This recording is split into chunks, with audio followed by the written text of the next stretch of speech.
महामंत्र एक बार मेरे साथ दोहराओ।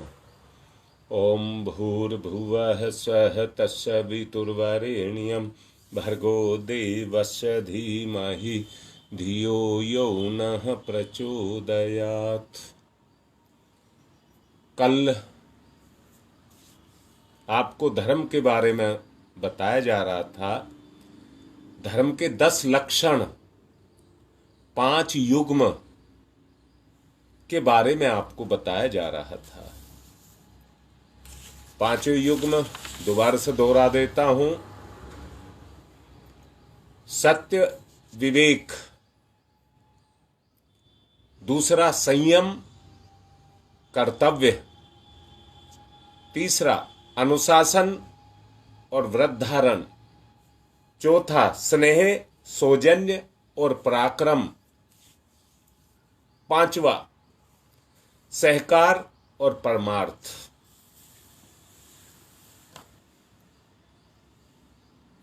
परम पूज्य गुरुदेव ने इन्हीं को 5 प्राण, 5 उपप्राण, 5 तत्व, 5 देव, 5 पांडव, ब्रह्मा के 5 मुख, गायत्री की 5 शक्तियां, आत्म शक्ति के 5 प्रकार, आदि आदि नाम इन्हीं को दिए गए हैं।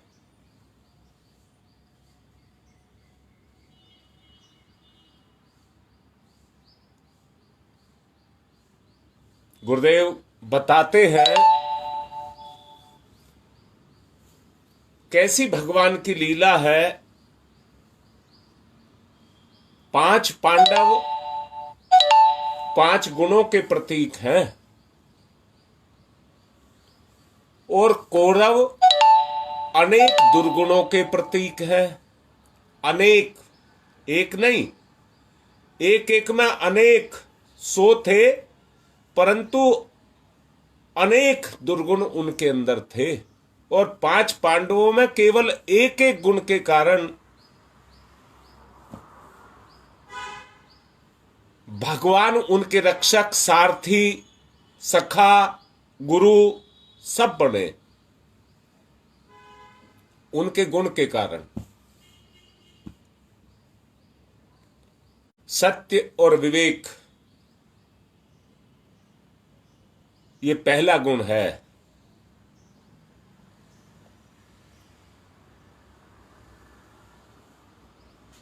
उसके साक्षात अवतार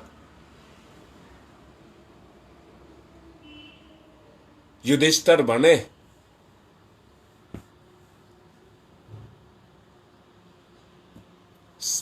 संयम और कर्तव्य अर्जुन का रूप था। अनुशासन और व्रत धारण भीम था।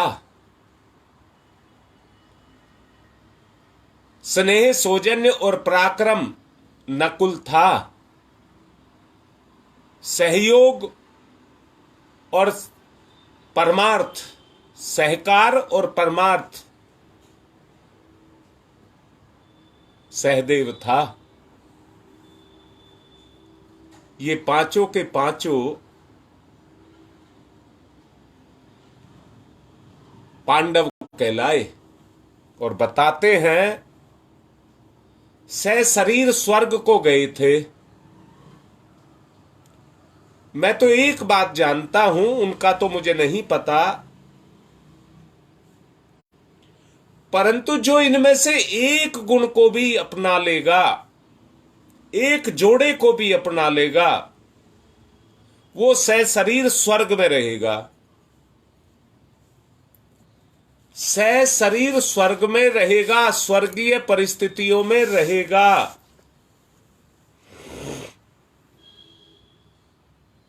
योग शास्त्र में यम, नियम, आसन, प्राणायाम ध्यान, धारणा और समाधि। मैंने बताया था इनके 2 चरण हैं, 5 लौकिक और 3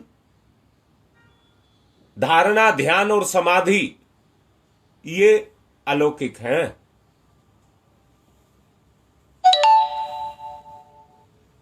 आत्मकल्याणकारी इन 5 नियमों को माना गया है। लौकिक रूप तो आपको शुरू से ही समझाया जा रहा है। जो उनके 3 अंतिम चरण हैं, धारणा, ध्यान और समाधि, अब उनको शुरू कराया जाएगा। इन्हें अपनाने से 5 ज्ञानेंद्रिय और 5 कर्मेंद्रियों का संयम सधेगा।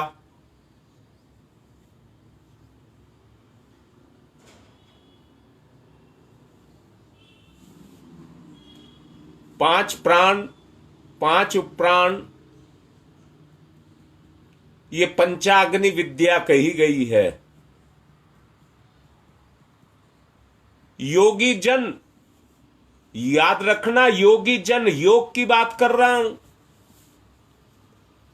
इन 5 कोषों का अनावरण करते हैं और 5 सिद्धि और 5 रिद्धियों के गुणों से जुड़ी हुई उन विभूतियों को पाते हैं। यही 5 योग हैं। 5 तपों को साधने से आप पूर्ण हो जाएंगे।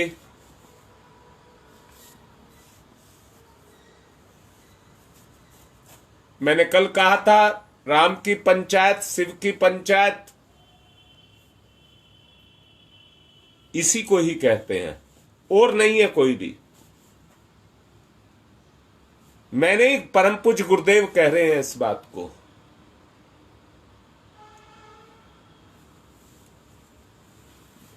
पापनाशक, पंचगव्य, पूर्ण संवर्धक, पंचामृत, इन्हीं को कहा गया है।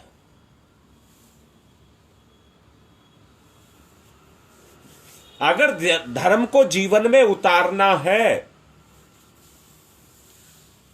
तो इसको परम पुरुषार्थ भी कहा गया है। जो इसे पालते हैं, अंदर से जो प्रेरणा उठती है, उसको साधते हैं और साधने के साधनों को जुटाते हैं, वो अपने लिए एक वातावरण को पैदा करते हैं। इस लोक और परलोक में श्रेय को पाते हैं और उनका जीवन हर दृष्टि से कृत्य हो जाता है। 10 मिनट की साधना से मैं आपको शुरू कराऊंगा। याद रखना, सारी जिंदगी की, मैं कह रहा हूं 23 घंटे 50 मिनट की कमाई एक तरफ, और ये 10 मिनट की कमाई को आप देख लेना कितनी होगी। एक निवेदन जरूर जोड़ना चाहूंगा।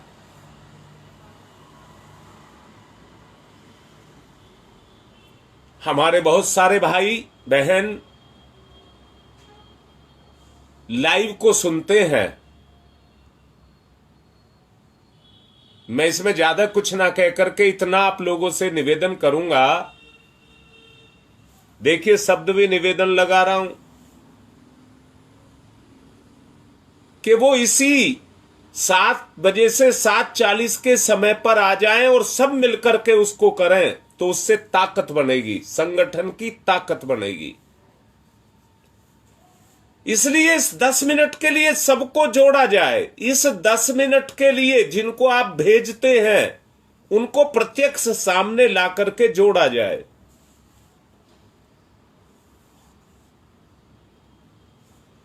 नकल करने से अकल नहीं आती है,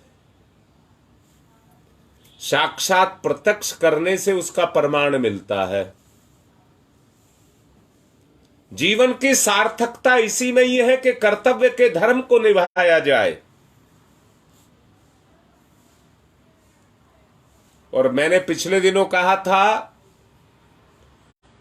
बरसात के दिनों में जब झारा पड़ता है तो उसका आनंद ही अलग है।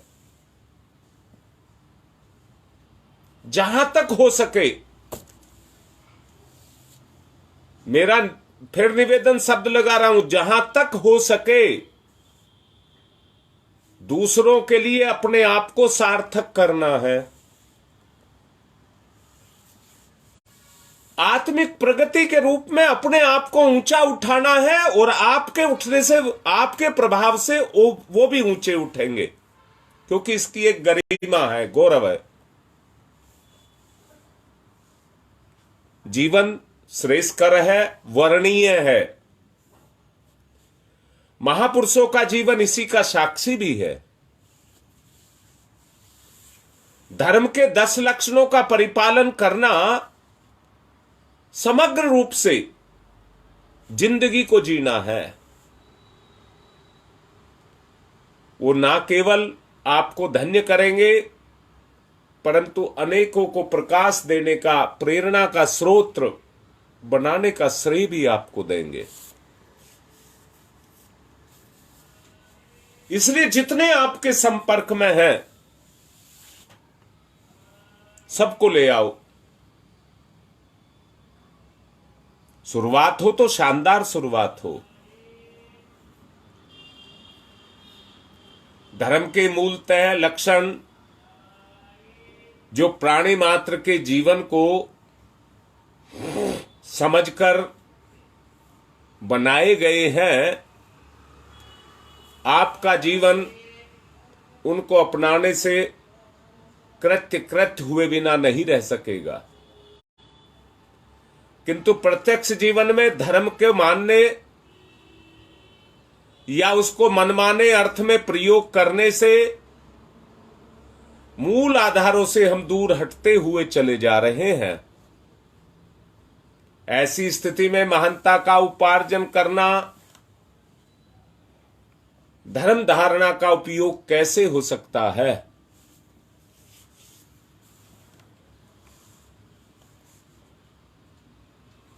धर्म की आड़ में अनाचार जो हो रहा है, उससे भी आप अछूते नहीं हैं। धर्म के चित्र विचित्र अर्थ लगाए जाते हैं। मनुष्य का एक सहज स्वभाव है कि वो अपने स्वार्थ का पक्षधर रहता है, सत्य पर टिक नहीं पाता। भौतिक इच्छा की पूर्ति के लिए वो धर्म की आड़ तो ले लेता है, परंतु पीछे से सत्य को झुठला देता है। आपको अपनी पुष्टि स्वयं करनी है। सत्य की पुष्टि स्वयं करनी है। जब आप स्वयं करेंगे तो आपके अंदर विवेक पैदा होगा। जमाना बहुमत के पद दिशा में जाता है, बहुमत की सरकार बनती है।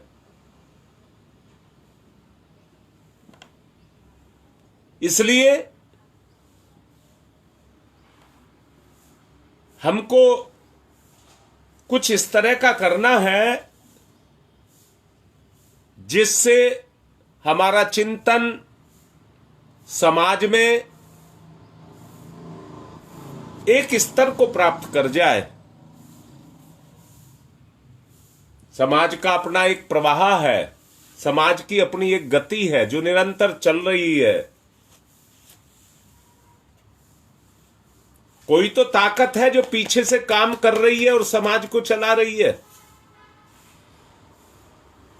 जैसे आपके शरीर में आत्मा की ताकत है और आपके शरीर को चला रही है, ऐसे कोई ताकत है जो समाज को भी गति दे रही है। और वो सबकी बहुमत की बात मैंने कही, हम सबकी मान्यताओं के आधार पर चल रहा है। बस आवश्यकता है उसमें बदलाव की। इतना साहस कौन करे कि किसी के जीवन को बदले, और क्यों किसी के कहने से अपने जीवन को कोई बदल दे। सिर्फ एक ही रास्ता है। आत्मा अगर किसी बात को स्वीकार करेगी तो बदलाव जरूर आएगा। आत्मा अगर किसी बात को स्वीकार करेगी तो बदलाव जरूर आएगा। आपका आचरण अनुकरणीय बन जाए, आदर्श बन जाए, श्रेष्ठ बन जाए, तो उसमें एक प्रभाव पैदा हो जाएगा। वो होगा सत्य का प्रभाव। मैंने सुना है कि सत्य, छोटे से सत्य में भी इतनी ताकत होती है कि हजारों ऐरावत हाथी भी उसमें हटाने के लिए, खिसकाने के लिए जोड़ दिए जाएं तो उनकी ताकत भी फेल हो जाती है। सत्य में ब्रह्म के बराबर ताकत होती है। जो सत्य को अपनाता है, सत्य में ब्रह्म के बराबर ताकत बताई, इसलिए सत्य को अपना करके वो ब्रह्म के बराबर ताकत वाली शक्ति बन जाता है।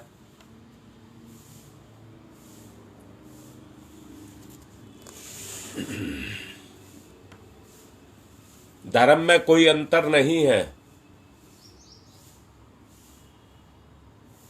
धर्म का जो मूल स्वरूप है उसमें कोई अंतर नहीं आता। सूरज पर बादल छाए रहते हैं और सूरज पर ग्रहण भी लगते हैं, तो भी उसकी सत्ता स्वल्प रूप में जरूर विद्यमान रहती है। मेरा कहने का मतलब क्या है? अगर हमारी चेतना पर बादल छाए हैं, ग्रहण लगे हैं, तो वो चाहे स्वल्प मात्रा में काम कर रही है, पर काम जरूर कर रही है। गंगा के प्रवाह में अनेकों गंदे नाले भी गिरते हैं और जलधारा, जीवधारी जो उसमें रहते हैं, गंगा के जल में जीव रहते हैं, मछली वगैरह, कछुए, मछली, मगरमच्छ जो भी रहते हैं, वो अपनी गंदगी उसमें छोड़ते रहते हैं, तो भी उसकी पवित्रता पर कोई अंतर नहीं आता है, क्योंकि उसमें स्वतः अन्य नदियों की अपेक्षा पवित्रता की शक्ति अधिक है। देव प्रतिमाओं पर कीड़े मकोड़े चढ़ जाते हैं, पर उनकी गरिमा में कोई कमी पैदा नहीं होती है। धर्म की आड़ में चलने वाले अनाचार को सुधारा जाए, बदला जाए, पर उसकी महत्ता और उसकी उपयोगिता के संबंध में कोई संदेह ना पैदा किया जाए। धर्मपरायण व्यक्ति ही महान बनते हैं। धर्मपरायण व्यक्ति ही महान बनते हैं। महामानवों को अनिवार्य रूप से धर्म धारणा को अपनाना चाहिए। अधर्मी का पराभव, अधर्मी के पास में पराभव होता है, विपुल वैभव होता है, पराक्रम की रक्षा में देर नहीं है, वो टिकता भी तभी ही है। पानी में उठने वाले बुलबुले बहुत देर तक टिक नहीं पाते हैं, इसलिए अधर्म करने वाले भी धन वैभव तो प्राप्त कर लेते हैं, उछल कूद भी कर लेते हैं, पर थोड़े से समय में ही उनकी हवा निकल जाती है। अधर्मी क्षण भर ईंधन की तरह से जलते फुदकते दिखते हैं, पर उनके राख बनकर के समाप्त होने में विलंब नहीं लगता। मानते होगे इस बात को? जिन्होंने मैं पूछता हूं, जितने भी असुर हुए हैं, क्या उन्होंने तपस्या नहीं की? क्या उनको सिद्धियां नहीं मिली? शायद धर्मियों को इतनी सिद्धियां ना मिली हो जितनी अधर्मियों को मिली, परंतु वो सिद्धि उन्हीं का ही विनाश कर गई, टिकी नहीं उनके पास, उनका विनाश कर गई। अधर्म का स्वरूप विराट प्रलयंकारी दिखता भर है। दीपक को बुझने के पूर्व तेजी से लपक उठती है, उसमें उसकी जो ज्योति है तेजी से लपलपाने लग जाती है, अंततः उसे बुझना पड़ता है, अंततः उसको बुझना पड़ता है।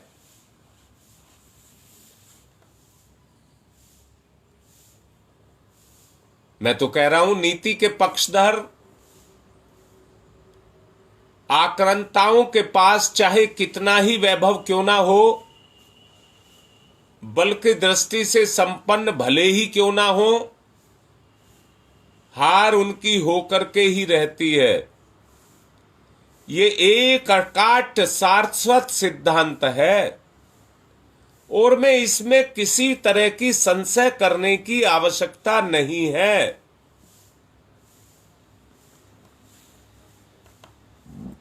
धर्म के जिस रास्ते पर लेकर के चला जा रहा है,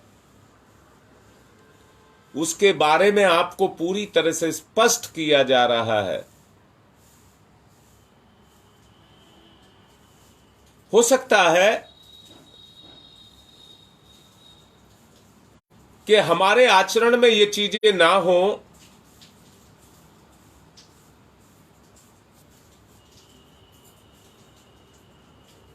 परंतु अकाट्य इसका सिद्धांत है, जिसको काटा नहीं जा सकता। इसमें किसी को संशय नहीं करना चाहिए। विभिन्न अवतार प्रकट के समय अनीति हमेशा चरम सीमा पर रही है, परंतु छोटे छोटे साधन और पुरुषार्थों के द्वारा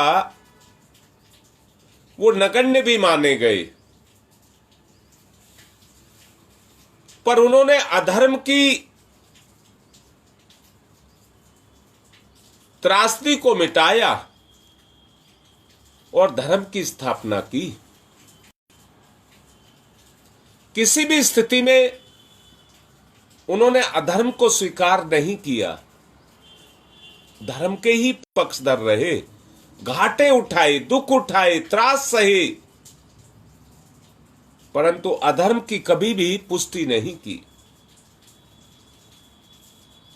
इससे एक बात निकल करके आती है और निश्चित होती है, अधर्म अनीति दमन से जूझने के लिए संग शक्ति की आवश्यकता पड़ती है।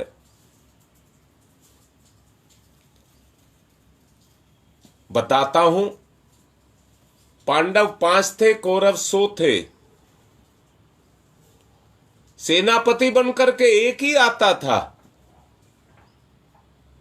पांडव 5 थे, परंतु पांचों के पांचों इकट्ठे होकर के लड़ते थे।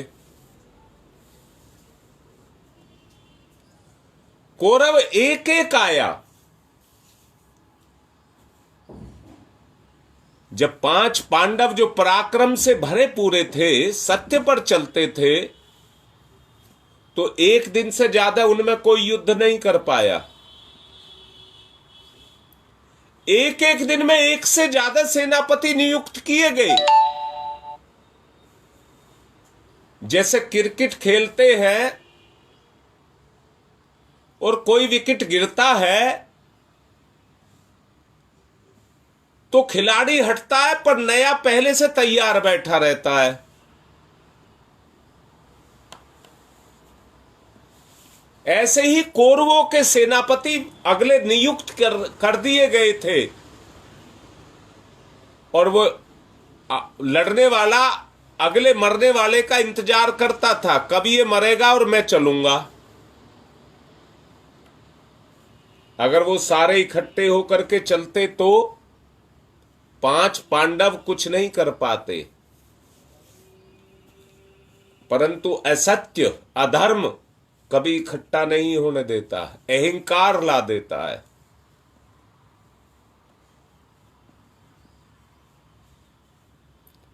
संघ शक्ति की आवश्यकता है। इसलिए मैंने आपसे कहा है, जो भी इस लाइव को आपके माध्यम से बाद में सुनते हैं, उन सबको इकट्ठा किया जाए, उनसे रिक्वेस्ट की जाए कि कुछ दिन के लिए आप ऑनलाइन आ जाएं।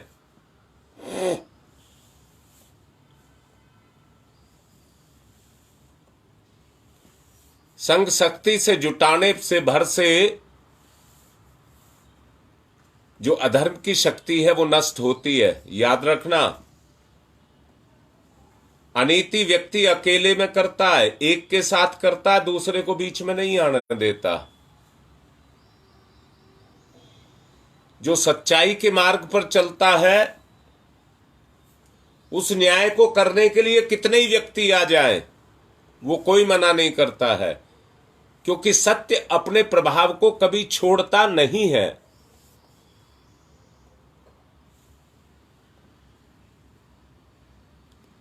इसलिए उसको झुकना नहीं पड़ता। मेरा भी उद्देश्य है, परम पूज्य गुरुदेव की भी इच्छा है कि हम सबका मन्यु एक साथ जगे, उसमें चेतना की उमंगें पैदा हो, सबके अंदर चेतना की उमंगें पैदा हो। कर्म फल की सुविधा की सुनिश्चितता के आधार पर ये सारी विश्व की व्यवस्था चल रही है।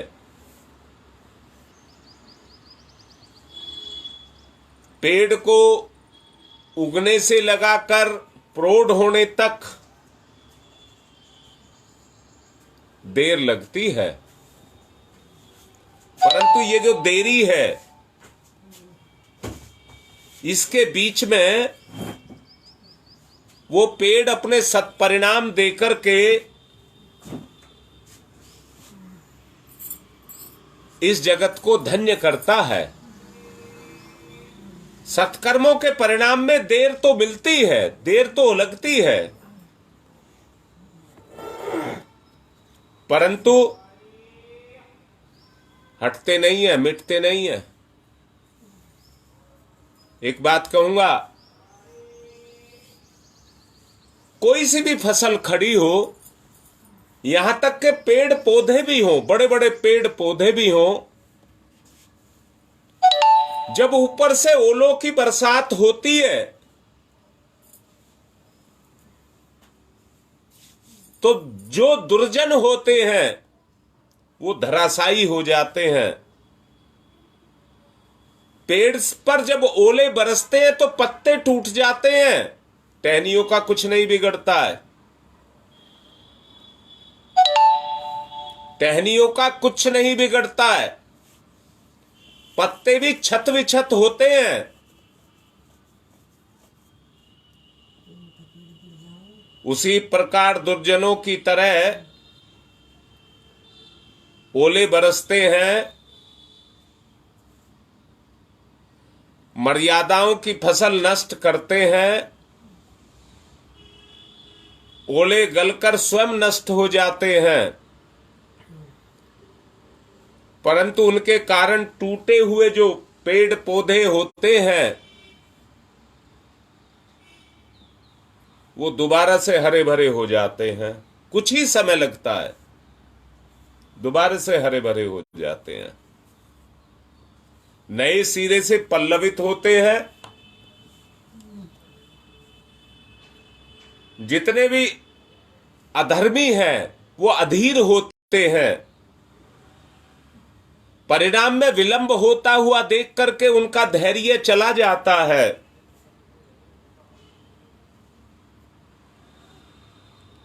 सन्मार्ग में प्रवृत्ति किसी को भ्रम में डाल देती है और सन्मार्ग के रास्ते को, क्योंकि उसमें समय लगता है, छोड़ देता है।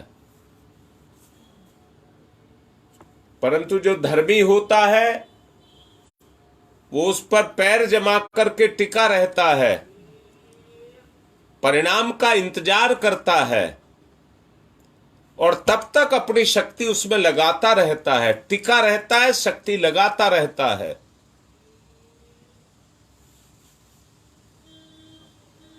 बीज को बो करके उखाड़ करके रोज देखा जाए जड़ निकली है नहीं निकली है, तो बीज का अस्तित्व ही खत्म हो जाता है।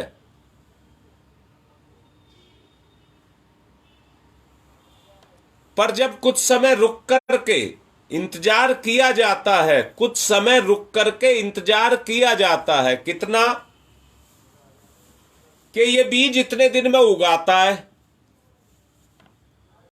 धैर्य रखा जाता है, तो वो सत्य सबके ऊपर काम करता है और उस बीज में वो अंकुर डाल देता है। अंकुर फूट करके ऊपर नीचे दोनों तरफ बढ़ना शुरू हो जाता है।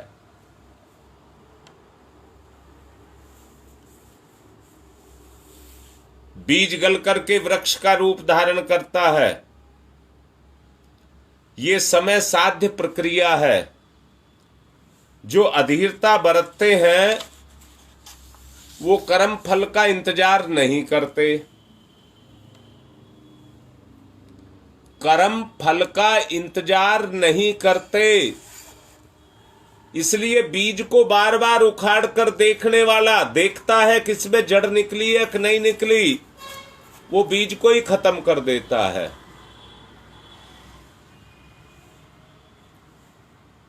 अधर्मी अधीर,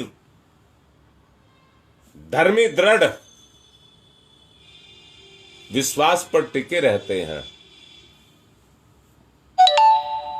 दुष्कर्मों की प्रतिक्रिया होती है। जो दूरदर्शी होते हैं वे कर्म फल की जो व्यवस्था है, सच्चे आस्तिकवादी की तरह से उस पर विश्वास करते हैं। मैं भी आपसे यही चाहूंगा, धर्म धारणा को अपना करके जिस तरह से समाज में महामानव बने हैं, आपको भी बढ़ना है और आपको भी महामानव की श्रेणी में आना है। माताजी ने एक प्रवचन में कहा था, मैं उन सबको एक कला का अवतार होने का आशीर्वाद देती हूं जो धर्म की धारणा को धारण करते हुए सच्चे गायत्री साधक के रूप में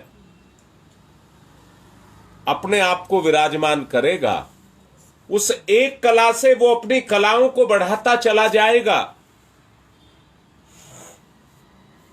परशुराम जैसे व्यक्तित्व को आप जानते होंगे, जो 4 कला के अवतार थे, जिन्होंने पूरी धरती पर से अनीति को मिटाने का जिम्मा लिया था और मिटाया था। निश्चरहीन करहु मही,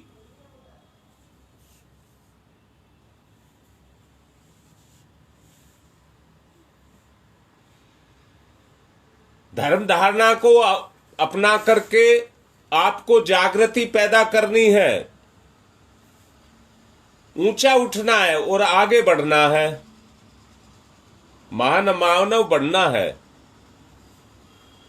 धर्म की चर्चा सुनने और करने से, पढ़ने से संतुष्ट नहीं होना है और ना ही धर्म अनुष्ठानों के क्रियाकृत्यों को ही पर्याप्त मानना है।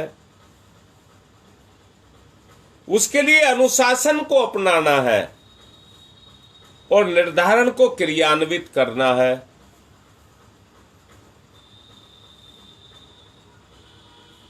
आलस्य प्रमाद नहीं बरतना है। लोग सहज ही महामानव बनने की, जीवन की सार्थकता को उपलब्ध करने की बात सोचते हैं, परंतु पा नहीं पाते। जो करते हैं वो ही पाते हैं। संसार को महामानवों के कल्प वृक्ष से हरा भरा नंदनवन बनाया जा सकता है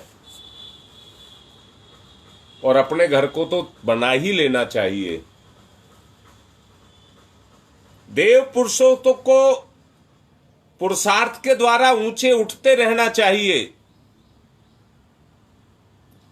साधना, संयम, सेवा, सत्प्रवृत्तियों का अपने जीवन में अनुकरण करना चाहिए।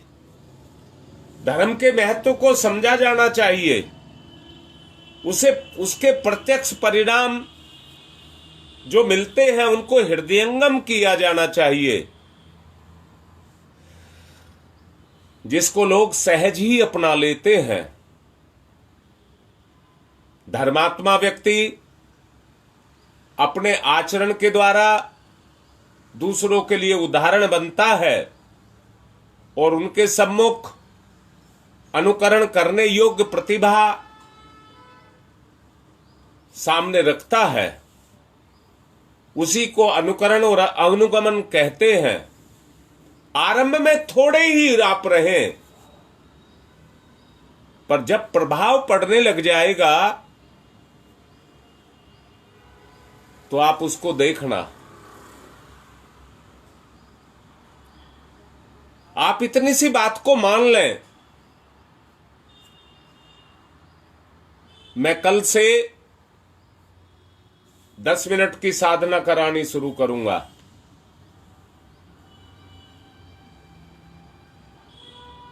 आपको मैंने कहा योग क्या है? प्रेम। योग क्या है? प्रेम। किससे किया जाए? धर्म से।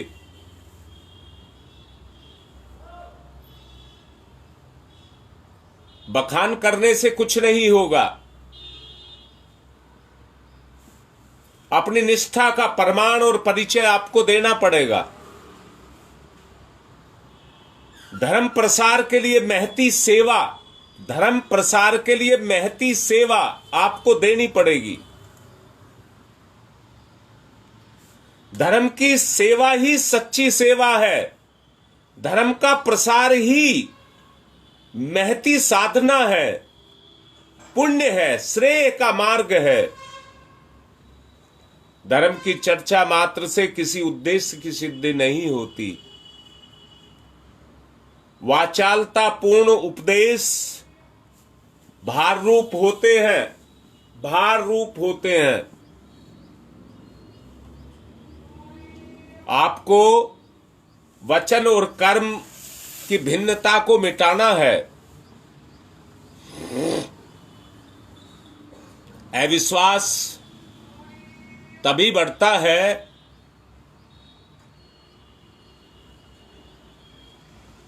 जब हमारा विश्वास डगमगाता है।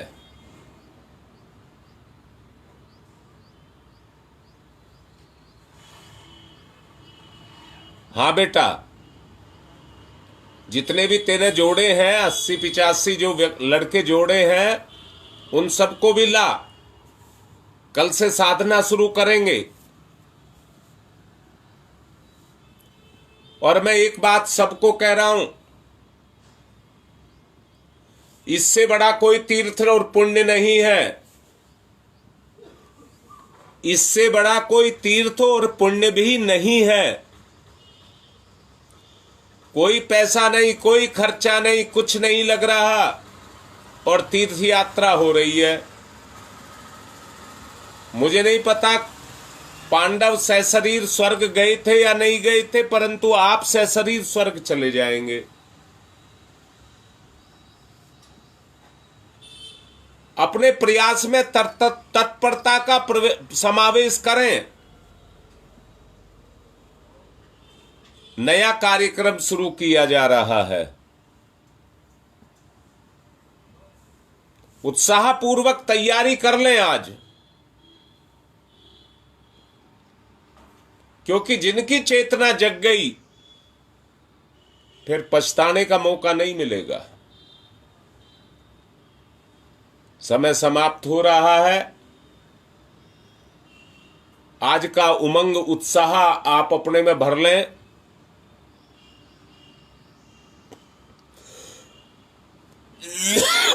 अपने लिए एक ऐसा परिवेश